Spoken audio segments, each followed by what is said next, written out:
மணலால் குடம் செய்து ஜலம் கொண்டு போக வேண்டும். ஐயோ, என்ன வழி மறைக்கிறது? நாகமானது என்னை துரத்துகிறது. ஐயோ, படம் எடுக்கிறது. இந்த பாறை மீது நின்று படம் எடுக்கிறது. நான் என்ன செய்வேன்? ஒன்றுமே புரியவில்லையே. பதியே தெய்வம், என் பதியே தெய்வம், என் பதியே தெய்வம். படம் எடுத்த நாகம் அந்த பாறை மீது அடித்து தனக்கு தானாகவே இருந்தே போய்விட்டது. ஆஹா, இப்போதே மணலால் குடம் செய்து ஜலம் கொண்டு சொல்லலாம். மணலதை நான் சேர்ப்பேன் சிவபெருமான்.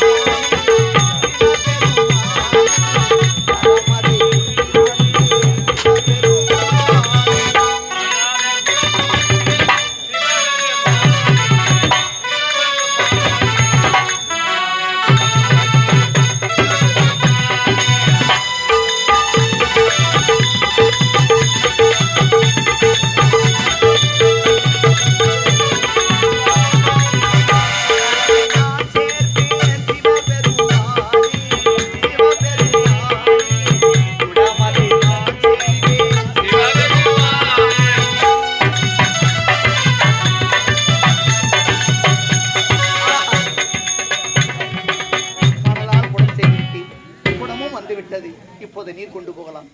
நீர் அதை எடுத்து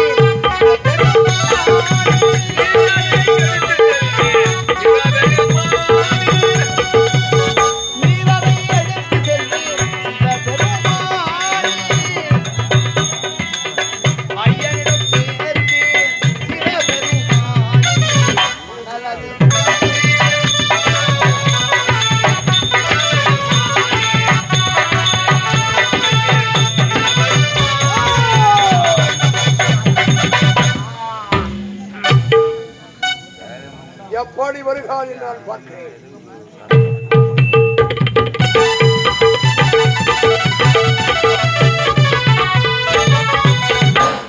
மணலால் குடம் செய்து நதிக்கரையிலே அந்த நீரை கொண்டு வந்திருக்கிறேன்.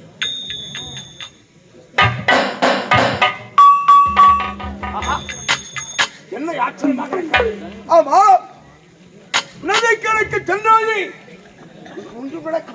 சுவாமி, என்ன நடந்தது? என்ன நடந்தது? நதிக்கரைக்கு போக முடியாமல் ஒரு நாகமானது படம் எடுத்து ஆடியது. பாறை மீது நின்று பயந்தே போய்விட்டேன். உண்மைதான், என் பதியே தெய்வம், என் பதியே தெய்வம் என்று கூறினேன்.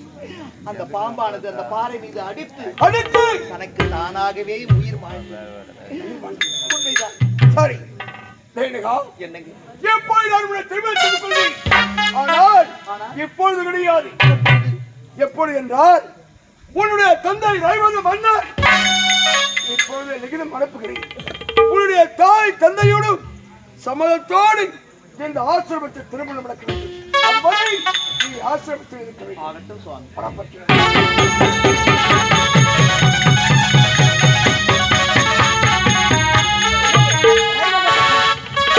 நம்முடைய மகள் இருவரும் திக்குவஜியம் சென்றவர்கள் இத்தனை நாட்கள் ஆட்சியும் இன்னும் நாடு வந்து சேராதது என்ன காரணம் தெரியவில்லையே.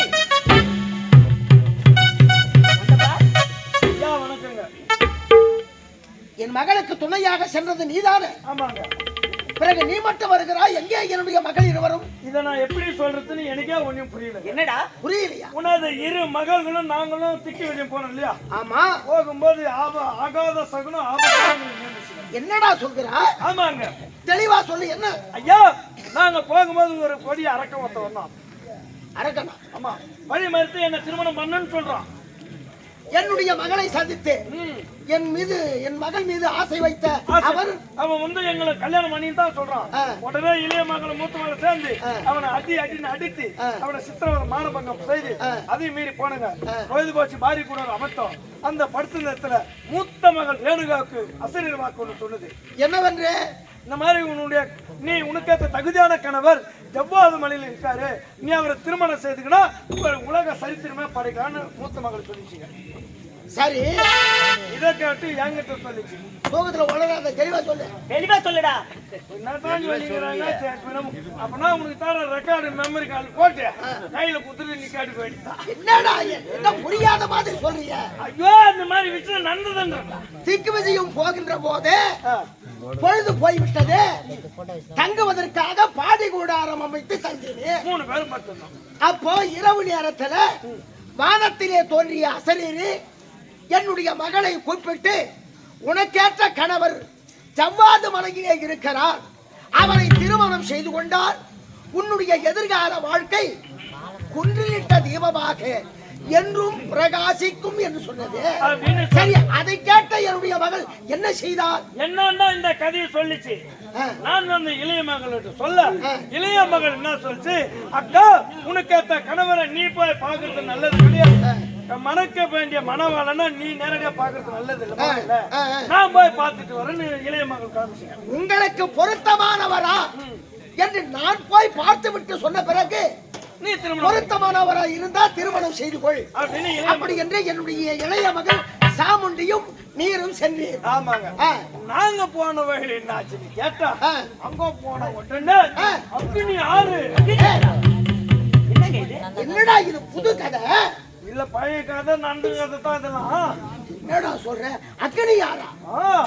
ஏன் 3 கண்ணால பார்த்தேன். என்னடா ஆற்றிலே தண்ணீர் தான் போகும்? 3 கண்ணால பார்த்தானமா? 3 கண்ணியது 2 கண்ணால பார்த்தேன். பார்த்த உடனே அக்னி ஆறு ஓடுது.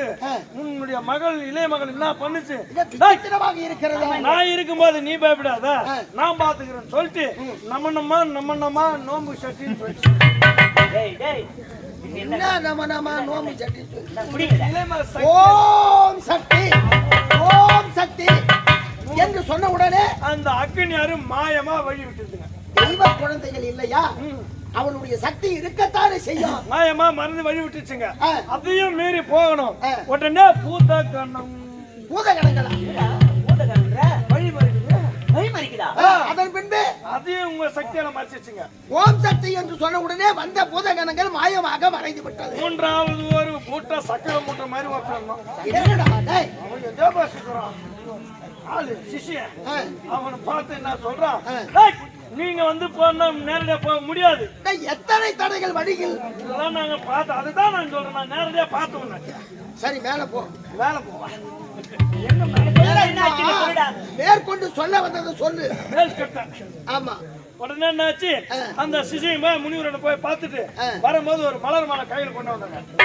என்னுடைய குருமகானுடைய உத்தரவு இல்லாமல் எவரும் அவரை சந்திக்க கூடாது, ஆகவே என் குருமகானுடைய உத்தரவை பெற்று வருகிறேன் என்று சென்ற சீடன் வருகின்ற போது கையில் வரவேற்பு மாலையோடு வந்தான். மலர் மாலை கையில கொடுத்தாங்க. அந்த கையில கொடுத்த உடனே உனது இளைய மகள் கழுத்தில் போட்ட உடனே உனது இளைய மகளுக்கு 2 கண்களும் தெரியாம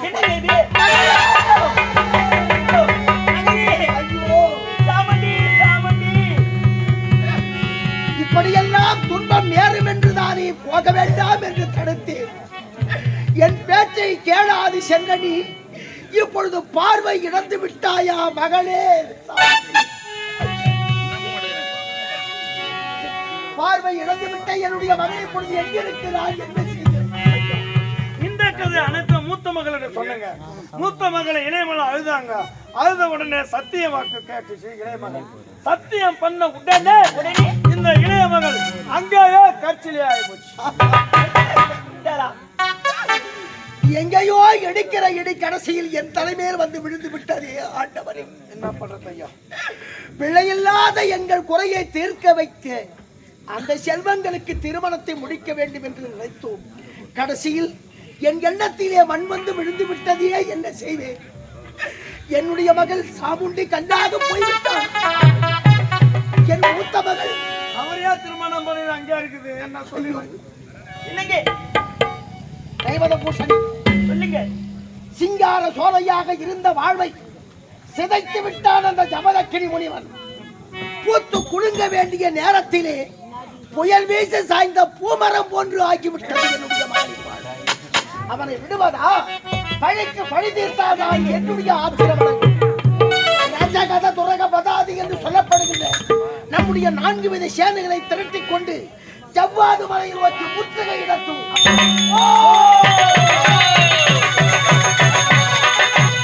ஓடாத பாதையிடம்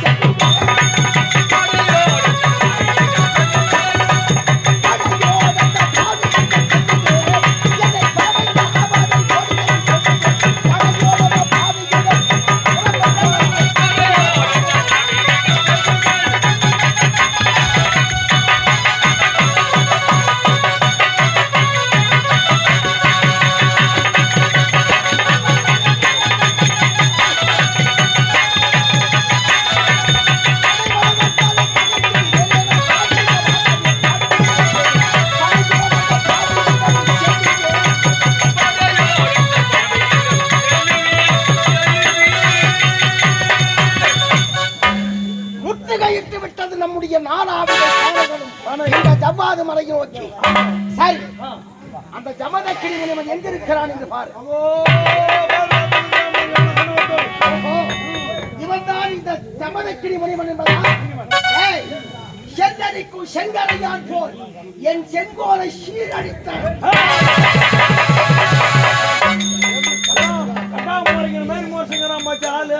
தாடோடி மகனி நம்பாடி இல்லைங்க பகிலு பிகிலு ஊதும்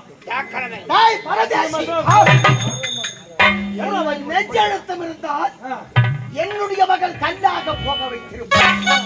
என்னுடைய மூத்த மகளின் மனதை மாற்றி இருப்பார்.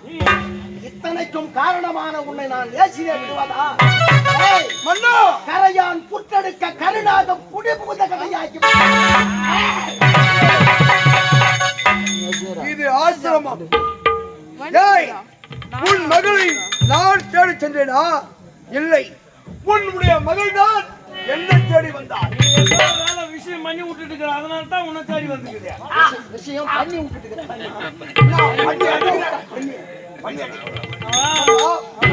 உன்னுடைய மகள் ரேணுகா என்னுடைய ஆசிரமத்தில் இருக்கிறார். முடிந்தால் உன் மகளை அழைத்து செல்வார்கள். இவனத்தில் நமக்கு என்ன பேச்சு? மகளே ரேணுகா, மகளே ரேணுகா, மகளே ரேணுகா, ஏமா கோயந்துமா, குழந்தை அம்மா, மகளே ரேணுகா. என்னடா இது? பெற்றவர்கள் இருவரும் இப்படி காக்காயாக கரைகிறோம் ஏனென்று கேட்கவில்லையே என்னுடைய மகள். இவ்வளவு தூரம் நம்ம தேடி கஷ்டப்பட்டு வந்துட்டு என்னன்னு கேக்குதா பச்சா? நீ இழைக்கிறாய். உன்னுடைய மகள் வரவில்லை.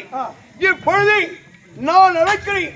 உன்னுடைய மகள் ரேணுகா ஓடி வருகிறார். என்னடா இது? நான் சொன்னா எங்க நீ ஏத்துக்கிற? பெற்றெடுத்த தாய் தந்தையை அழைத்தும் வராத என்னுடைய மகள் இந்த பரதேசி அழைத்தால் வந்து விடுவாரா? தடி விட்டுட்டு தடி விட்டுட்டு இருக்கிறான்.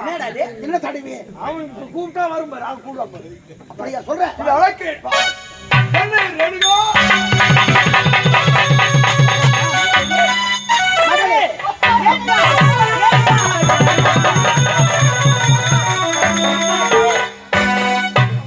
மகளே, எங்களை நிரந்தரமாக மறந்துவிட முடிவு செய்து விட்டாய். அப்பா, மறக்க முடியுமா உங்கள் இருவரையும்?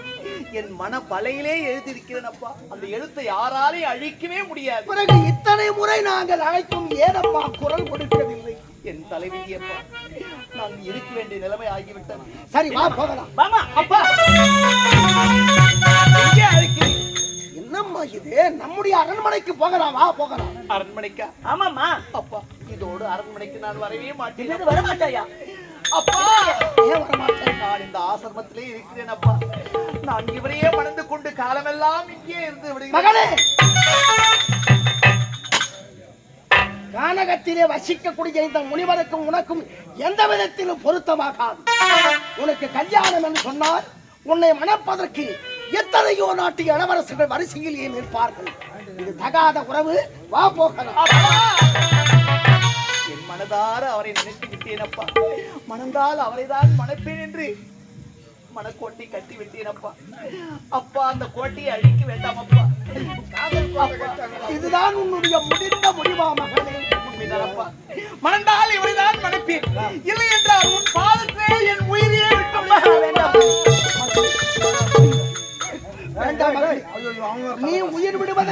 உன்னை பொத்தி பொத்தி வளர்த்தோம். கொஞ்சம் எழுந்திரு மகனே. இனி உன்னுடைய விருப்பம் தான் எங்களது விருப்பம். பொண்ணை பத்தி பொண்ணை பத்தி என்ன துண்ணுதான் ஆகணும். என்ன தின்னாகணும்? தண்ணி போற மாதிரி மடி மாறி விடு. அதான் சொல்லிட்டா செத்துட்டாலும் தேவன் நான் அவனை விட்டு வர மாட்டான். அப்படிதான் என்ன பண்ணுவேன். அம்மா குழந்தை அழுவுன்னா அவன் மூஞ்சி ஏய்வன்னா 3 கூட்டோடு ஒன்னா சேர்ந்த மாதிரி புது வீட்டுக்கு திஷ்டி பொம்மை காட்டுற மாதிரி கிராமம். ஏய், அப்படி எல்லாம் பேசக்கூடாது. அதாங்க மூஞ்சாது. எனக்கு மருமக பிள்ளையாக வரப்போகிறவன் நம்மள குறை சொல்லணும். கண்ணோடு கண்ணினை நோக்கோக்கின் வாய் சொற்கள் என்ன பயணமிலா என்பதை போல் என் மனம் அவரை நாடியது, அவர் மனம் என்னை நாடி விட்டது. எங்கள் இருமணம் ஒன்றுபட்டு விட்டது. திருமணத்தை தான் எதிர்பார்க்கிறோம். நீங்க 2 பேரும் காதல் கோட்டை கட்டிட்டீங்க. அந்த கோட்டை அழிக்க முடியாது. மகளே, அப்பா, உன் விருப்பம் தான் எங்களது விருப்பம். அம்மாவை கேளுங்கப்பா. மாமா எங்கே? அம்மா உன்னுடைய விருப்பமா தான் எனக்கு. அப்படியா? அப்படிதா? சரி, காலம் கடந்து கொண்டிருக்கிறது. டேய், திருமணத்தில் என்ன காக்கா குருவி கைஞ்சி வச்சுக்கிது. ஏன்னா கோசனா போய் முடிச்சுட்டு உட்கார், உட்கார். இது காலகம் ஆசிரமம் ஆண்டவனை துதித்துக் கொண்டிருக்கிறேன். கோயில் மேல பழஞ்சது பாரு. வேண்டும் என்றால் உன்னுடைய இளவரசி நீ அழைத்து செல்ல ஐயா, அவதூறாக பேசியதால் எங்களை மன்னித்து விடுங்கள். மன்னித்து விட்டேன் அண்ணா. ஐயா, நெற்றியில் விபூதி பூசுகிறோம் இல்லையா? ஆமா. சாம்பலை பூசுபவன் யாரு? யாரு? சிவபெருமான். ஆமா. அந்த சிவபெருமானுடைய அடியார் இவர். இவரு எதற்கு சாம்பலை மேனியெல்லாம் பூசிக்கொள்கிறோம்?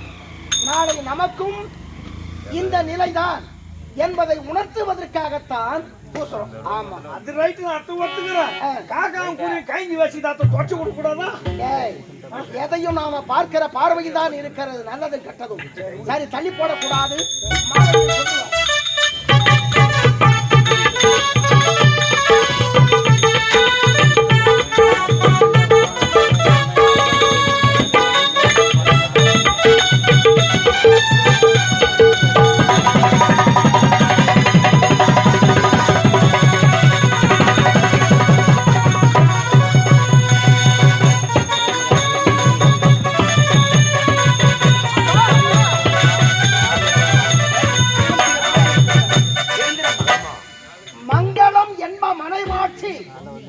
மற்றதன் நன்கணம் நன்மக்கள் பேர் என்று சொன்னார்கள்.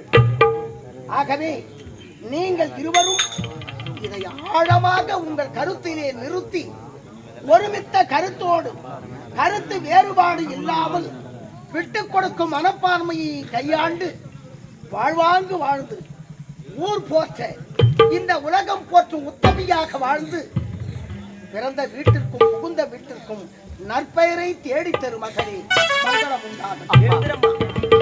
பெண்ணின் பெருந்தக்கை ஆவுளை கற்பெண்ணும் திண்மை உண்டான பெண் அந்த குரலை இழுக்கு தேடாமல் மகளாக நான் வாழ்ந்து காட்டுவேனப்பா. அது போதும் மகளே. ஏண்டா என்ன குளிர்தா உனக்கு?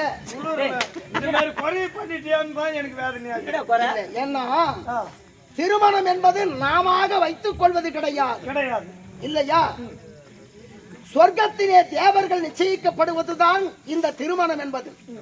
இன்னாருக்கு இன்னவள், இன்னவளுக்கு இன்னார் என்று அங்கே அமரர்களால் முடிவெடுக்கப்படுவதுதான் இந்த கல்யாணம் என்பது. முடிவு அவங்க முடிச்சுட்டாங்க, நம்ம பண்ணிட்டோம். ஆமா, சரிங்க. ஏதோ பூனையை வளர்த்து கிளிக்கு கொடுத்துட்டோம். பூனை வளர்த்து யாரு? பூனை. கிளியை வளர்த்து பூனையாண்ட கொடுத்துட்டோம். பூனை அது என்ன பண்ணுமோ நம்ம அப்படி சொல்லக்கூடாது. ஏன்னா இவர் தோற்றத்தை பார், அந்த முக்கன் பராபரன் சிவபெருமானையே நேரில் பார்ப்பதாக தோன்றுகிறது. ஒரு மகிழ்ச்சியான செய்தி என்னன்னா, மற்றவர் செய்த நன்மையை நாம் ஒரு நாளும் மறக்க கூடாது. ஒருவர் கெடுதல் செய்தால் அதை மறந்து விட வேண்டும். இதற்குத்தான் என்ன சொன்னார்கள்? நன்றி மறப்பது நன்றன்று, நன்றல்லது அன்றே மறப்பது நன்று என்று சொன்னார் வள்ளுவர். ஒருவர் உபகாரம் செய்தால் உயிர் போகும் வரை நாம் மனதிலே நிறுத்தி அதை ஞாபகத்தில் வைத்துக் கொள்ள வேண்டும்.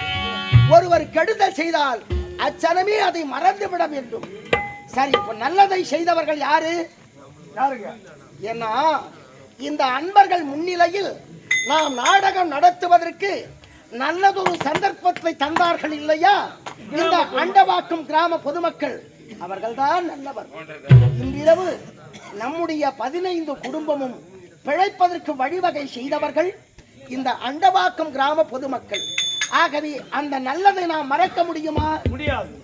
இன்னும் ஒரு மகிழ்ச்சியான செய்தி என்னன்னா, நற்றாமரை கயத்தில் நல்ல அன்னம் சேர்ந்தார் போல்.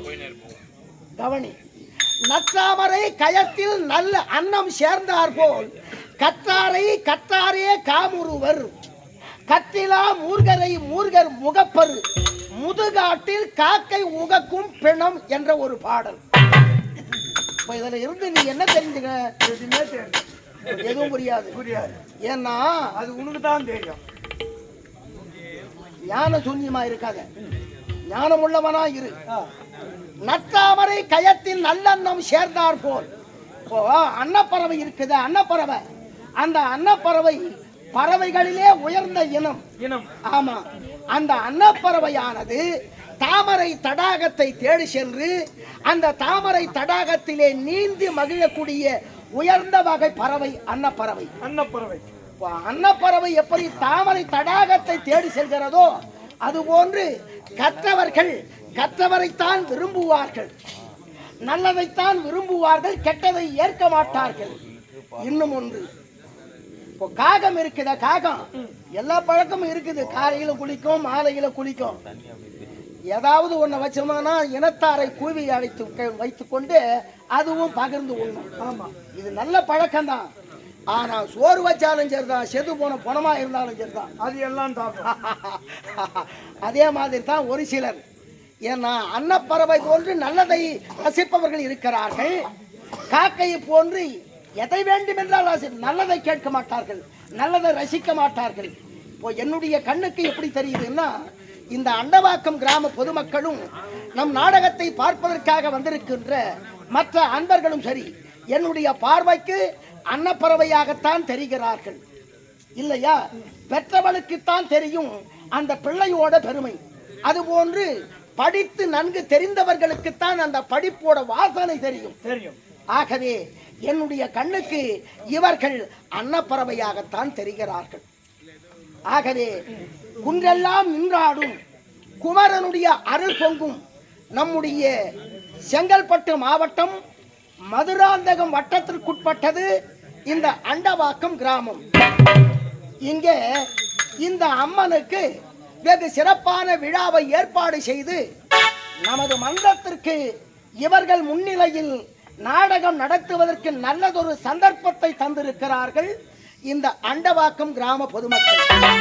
ஆகவே குன்றெல்லாம் நின்றாடும் குமரனுடைய அருள் பொங்கும் இந்த அண்டவாக்கம் கிராமத்தை கட்டி காக்கக்கூடிய கிராம தேவதையின் பெயரால் கொண்டாடப்பட்ட சொர்ண காணிக்கை சுபோஜையும் ஈதல் இசைபட வாழ்தல் அது வல்லது ஊதியும் இல்லை உயிர்க்கு என்று சொன்னான். இப்போ ஈதல் இசைபட வாழ்தல் அது வல்லது ஊதியம் இல்லை உயிர்க்கு என்று சொன்னால் என்ன? இப்போ நீ கம்பெனியில வந்து நடிகரா வேலை செய்கிற, பொழுது விடிஞ்சா உனக்கு சம்பளம் கொடுக்க போறாங்க. ஆனா நம் உடலிலே இருக்கிறதே உயிர், அந்த உயிருக்கு நாம என்ன சம்பளம் கொடுப்பது? அப்படி சம்பளம் கொடுத்தாலும் அதை ஏற்றுக்கொள்ளுமா? முடியாது. ஆனா இருக்குது, அந்த உயிருக்கு நாம கொடுக்க வேண்டிய சம்பளம் என்ன தெரியுமா? நல்லவன் புண்ணியவான் என்று பெயர் எடுக்கிறோம் இல்லையா? அந்த புண்ணியவான் நல்லவன் என்று ஊர் மக்கள் போற்றுகிறார்களே, அந்த போற்றுதல் தான் இந்த உயிருக்கு நாம கொடுக்கின்ற சம்பளம்.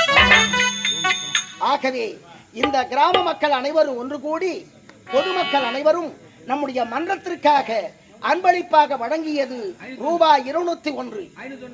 501 மன்னிக்கவும், ரூபாய் இப்ப நான் சொன்னதை விட ஒரு படி மேல போயிருக்கிறாங்க இல்லையா?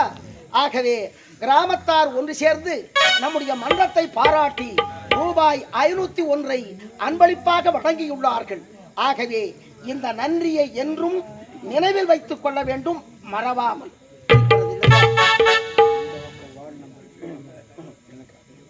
இன்னும் ஒரு மகிழ்ச்சியான செய்தி. ஏன்னா நம்முடைய அண்டவாக்கம் கிராமத்திலே வார்டு உறுப்பினராக மெம்பர்னு சொல்றோம் இல்லையா? வார்டு உறுப்பினராக இருக்க வேண்டிய பால்காரர் ஏழுமலை அவர்கள் நமது நண்பர், நமது நாடக நடிகர் அருகாமையிலே இருப்பவர் யாரு? யாரு?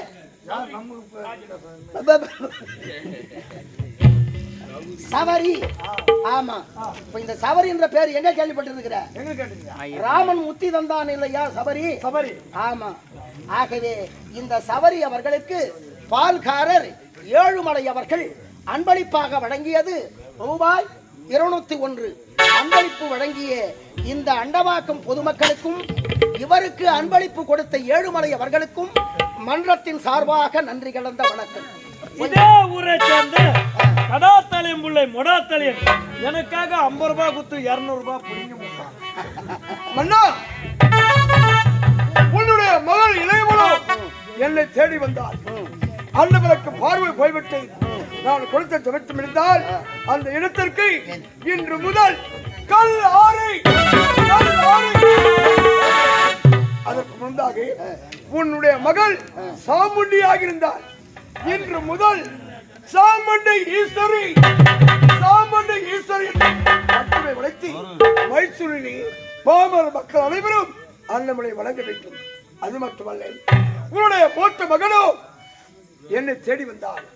தேடி வரும் சமயத்திலே நதிக்கரைக்கு சென்று கொண்டிருந்தாள். நதிக்கரை செல்லும் சமயத்திலையும் கொடிய நாகத்தை விடுத்தி பாம்பிடத்தை படமிடத்தை ஆடி பாறை மீது அடித்து இறந்து விட்டது. என்னுடைய மகளின் கற்பை பரிசோதிப்பதற்காக என் மகளை கொல்லுவதற்காக நீங்கள் அனுப்பி வைத்த பாம்பு படமெடுத்து பாறையின் மீது 3 முறை மோதி உயிர்விட்ட இடத்திற்கு உன்னுடைய மகளோ நதிக்கரைக்கு சென்றால் அந்த நதிக்கரைக்கு இன்று முதல் நாக நதி என்ற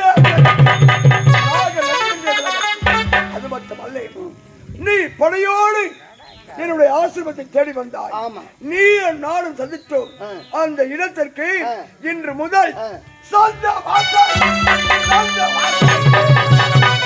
படையோடு வந்து உங்களை சந்தித்த இடத்திற்கு இன்று முதல் சந்தவாசலா? சொந்த வாசல் என்றே விலக.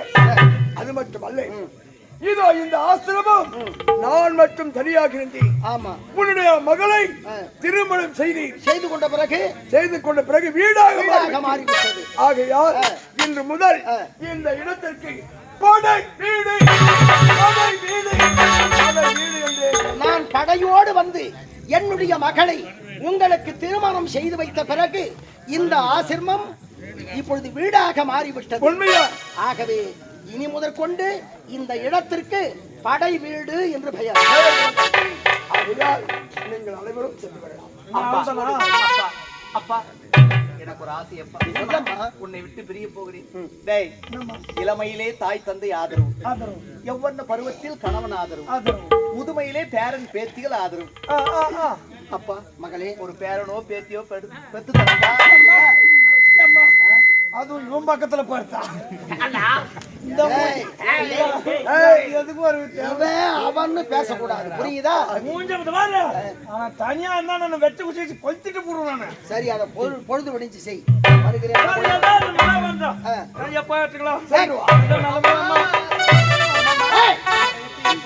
எவ்வளவு நேரம் ஆகுது? குரங்கு வாழ மாதிரி நீண்டுக்கிட்டே போகுது.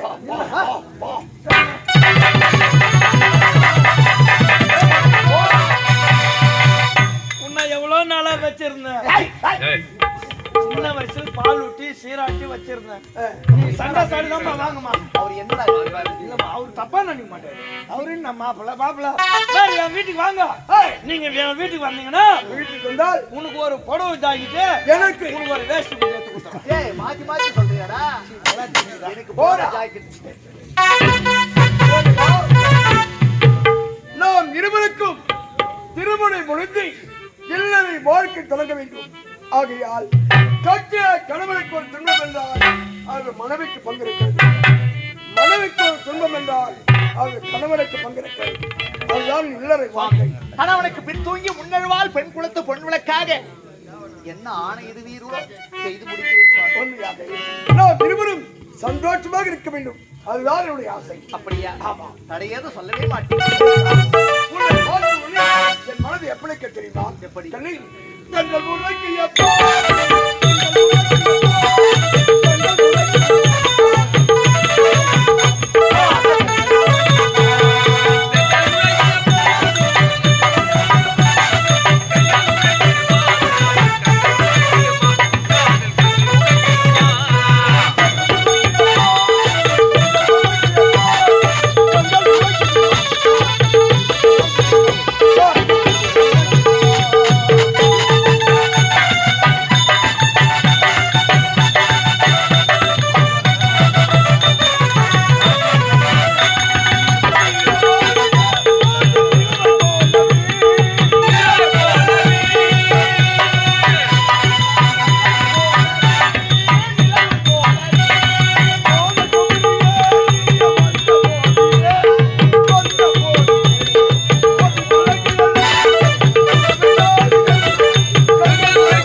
வாழ்க்கை தொடங்கி நமக்கோ 4 பிள்ளைகள் பிறந்திருக்கிறது. உண்மைதான் சுவாமி. வாசு, விசு, விசுவாசு, ராமன் என்ற தலைப்படி 4 பிள்ளைகளை சீரம் சிறப்போடு பெற்றிருக்கிறோம். என்னை போலவே சின்றிய சிறிவர் ராமன் சதா களவும் முக்கன் புழக்க பரமனை கோரி நமன் சொல்லிக் கொண்டிருக்கிறார். உண்மைதாங்க. அது யாரு? இப்போது என்ன செய்வது தெரியுமா? ஸ்ரீரங்க சென்று அந்த நதிக்கரையிலே மணலை குளம் செய்து நீர் கொண்டு வர வேண்டும். போதைக்கடத்தை ஏற்படுத்த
ஓம் நமச்சிவாய நமக.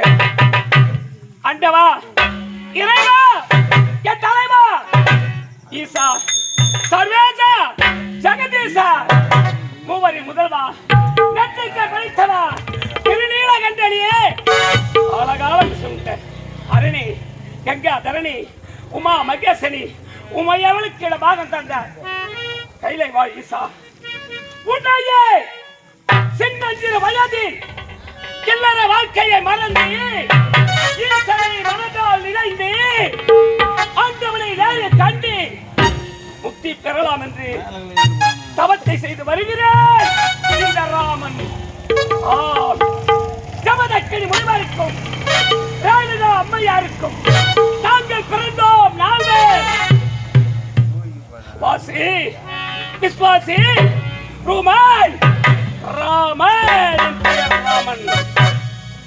இளைய மகனாக ராமன் என்ற பெயரோடு அந்த ஆண்டவனையை நேரில் கண்டு ஈசனை நேரில் கண்டு வேண்டிய வரத்தை பெற வேண்டும், முக்தி அடைய வேண்டும் என்பதே என்னுடைய நோக்கம். காலையில் எழுந்து காலை கடலை முடித்து கைலாயம் வந்திருக்கிறோம். அவமெல்லாம் அடக்கி மனதை ஒரு நிலைப்படுத்தி மானசீகமாக அந்த மகேசனை மனமுருக பாடி தொழலாம், ஆண்டவனை நேரில் காணலாம், வேண்டிய வரத்தையும் பெறலாம். ஓம் நமச்சிவாய.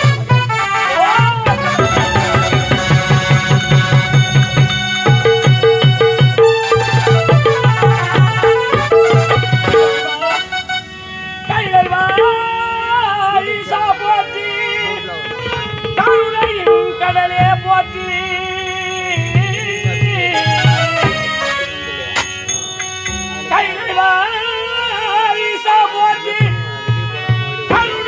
கடலே போற்றி பையகும் நீரேடும் காக்கும் போற்றி போற்றி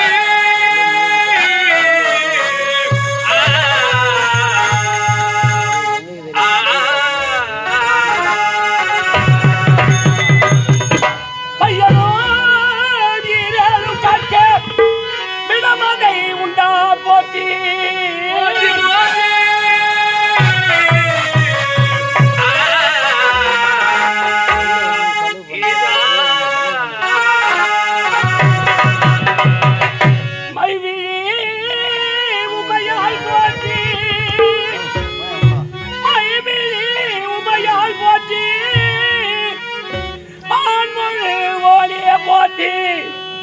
ஐயனே அருள் கடலே அரகரா சிவனே போற்றி போற்றி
குறித்து இத்தனை நாட்களாக கடும் தவம் செய்தாயோ ஆம். அந்த பரமரே உனக்கு வரம் தர வந்திருக்கிறேன், வேண்டியதை கேள். கண்டிரண்டு பார்க்கலாமா? ஆஹா, கருணாகர மூர்த்தியே, நான் வணங்கிய ஆண்டவனே, இறைவா, என் தலைவா, ஆஹா, என்னை மண்ணிற்கும் விண்ணிற்கும் ஜோதி சொருமாய் நிற்கக்கூடிய அருட்பெருங்கடலே, கருணை கடலே, கருணாகர மூர்த்தியே, சிவனே, ஆஹா, மனதார கண்டேன், இரு கண்களால் உன்னுடைய தோற்றத்தை கண்டேன், பரமானந்தம் கண்டேன். எனக்கு வர வேண்டும், ஐயனே வர வேண்டும். என்ன வரம் தெரியுமா? இந்த உலகில் இருக்க வேண்டிய ஆயக்கலைகள் 64, ஆயக்கலைகள் 64, இந்த ஆயக்கலைகள் 64ஐயும் எனக்கு அருள் பாவிக்க வேண்டும், ஐயனே, எனக்கு அருள் பாவிக்க வேண்டும். ராமா, நீ கேட்டபடியே ஆயக்கலைகள் 64 உனக்கு வசமாகவும் பெற்றுக்கொள். ஓ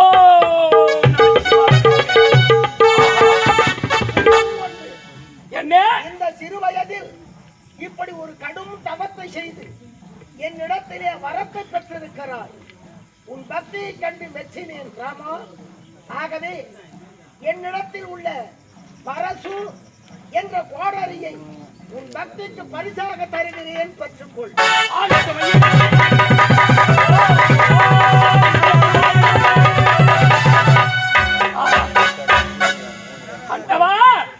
இதுநாள் வரையிலும் ராமன் என்ற பெயரோடு விளங்கிய நீ இந்த பரசு என்ற கோடரியை பெற்ற பிறகு இனி இந்த உலகம் உன்னை பரசுராமன் என்று அழைக்கும். இந்த பரசு என்று சொல்லக்கூடிய ஆயுதத்தின் மகிமை என்ன? இந்த பரசு என்ற கோடரி அதர்மத்தை அழித்து தர்மத்தை நிலைநாட்டும். ஆஹா, ஆஹா, இறைவா, இறைவா, ஆண்டவா, என்ன பேர் பெற்றேன்? இந்த உலகில் யாருமே பெற்றில்லாத பெரும் பாக்கியத்தை நான் பெற்றேன். தவத்தை செய்தேன், கடும் தவத்தை செய்தேன், சிவத்தை கண்டேன், வேண்டிய வரத்தையும் பெற்றேன், அதனால் உலகத்தையும் பெற்றேன். இது எவ்வளவு எவ்வளவு பரமானந்தம் எனக்கு ஆண்டவா, சந்தோஷம். இந்த சந்தோஷமான செய்தியை இந்த தாய் தந்தையருக்கு சொல்ல வேண்டாமா? என தாய் தந்தையருக்கு சொல்ல வேண்டும். இந்நிகழ்ச்சி அவர்களை கண்டு இந்த நற்செய்தி சொல்லலாம். ஓ நமச்சிவாய.